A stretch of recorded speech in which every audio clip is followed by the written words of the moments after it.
Salut les débrouillards! J'ai apporté ici un petit pendule. Je suis sûr que vous avez déjà vu ça, pour hypnotiser les gens. Le titre de l'expérience d'aujourd'hui s'intitule « Un pendule qui en attire un autre ». Je vais te montrer que ce mouvement-là, pendulaire, qu'on appelle le mouvement pendulaire forcé, existe depuis fort longtemps et surtout dans le temps de ta grand-mère. Pourquoi? Bien parce qu'à cette époque-là, on se servait du mouvement de la pendule pour donner la seconde. Et oui, on s'en servait dans les horloges. Donc, j'ai décidé aujourd'hui de sortir des Boulamites un livre qui est celui des petits débrouillards dans lequel on retrouve cette expérience. C'est parti!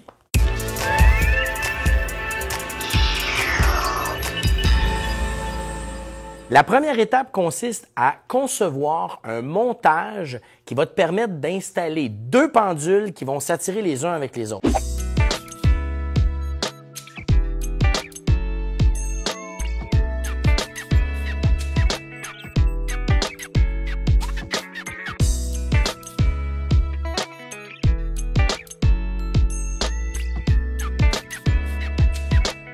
On va commencer avec un cintre. Et on va devoir couper le cintre en servant de la paire de pinces.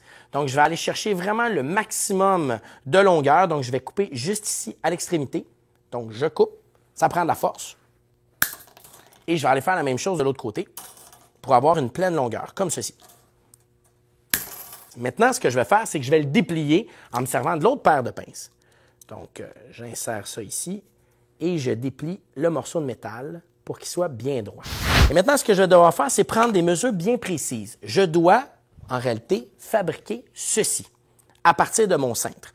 Donc, vous allez comprendre que ici, ça va être les deux morceaux qui vont aller sur une poutrelle qu'on va installer, puis c'est là qui vont être nos deux pendules. Donc, il faut réussir avec notre pince à faire le même montage qui est ici. La première mesure qu'on va utiliser en centimètres, c'est de 5 cm qu'on va tracer tout simplement avec un petit point noir sur le cintre directement. Donc, je le trace juste ici et je vais pour ça avec 2,5 cm. Donc, j'y vais avec 2,5 cm.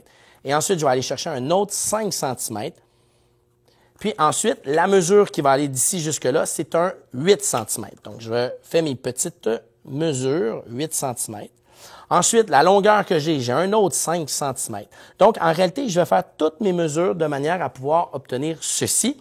Et à l'aide de ma paire de pinces, je vais plier les morceaux de manière à obtenir la même chose. Donc, si vous voulez avoir plus d'informations, il faut absolument consulter le magazine Les Débrouillards de ce mois-ci, dans laquelle vous allez retrouver, évidemment, toutes les mesures bien précises. Alors, je vais commencer en pliant mon cintre, comme ça.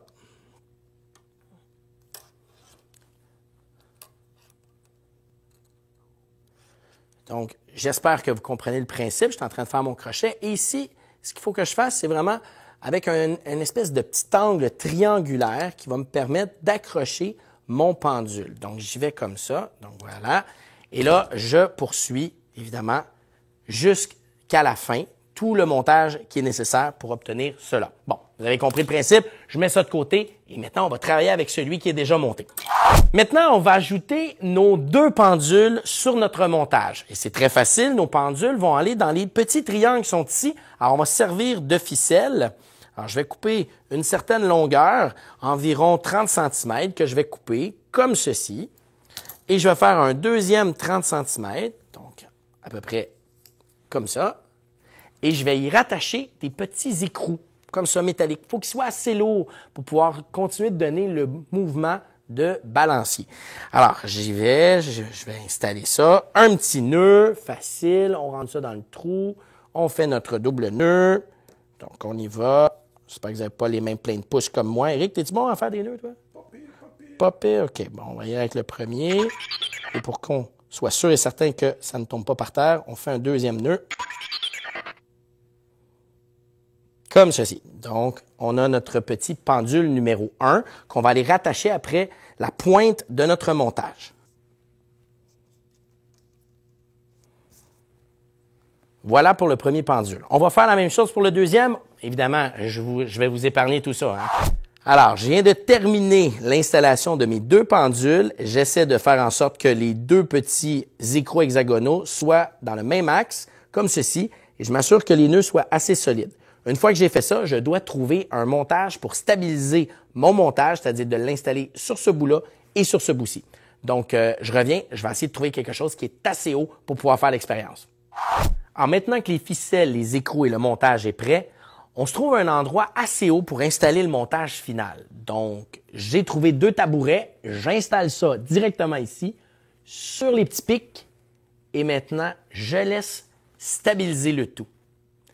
Et maintenant, je vais te présenter ce que c'est que le mouvement harmonique forcé. Je vais stabiliser mes 2 écrous comme ça, et je vais te montrer que, en faisant un mouvement de pendule, il est possible de transférer le mouvement d'un pendule à un deuxième qui, lui, ne bouge pas. Tu ne me crois pas? On va l'essayer. Je soulève l'écrou, je lâche, et maintenant, regarde bien qu'est-ce qui arrive avec le deuxième écrou. Ben oui, il commence à recevoir l'énergie du premier pour lui aussi devenir avec l'effet du pendule. Celui-ci commence à arrêter, mais l'énergie est retransférée dans l'autre pour lui redonner de la force comme il l'avait au départ. Et ce mouvement-là va durer très longtemps. Pourquoi? Parce qu'ici, la force de friction n'est pas très grande comparativement au fameux jeu que tu as déjà vu où est-ce que les 2 billes se cognent les unes sur les autres, donc qui transfèrent leur énergie à une autre bille qui monte et qui redescend et qui fait ce mouvement-là à perpétuité. Et si vous avez aimé l'expérience, vous avez juste à nous envoyer une petite vidéo de vous en train de la réaliser ou de me laisser un commentaire, un pouce en l'air. C'était Yannick Bergeron qui vous souhaite à tous de bonnes expériences. À bientôt!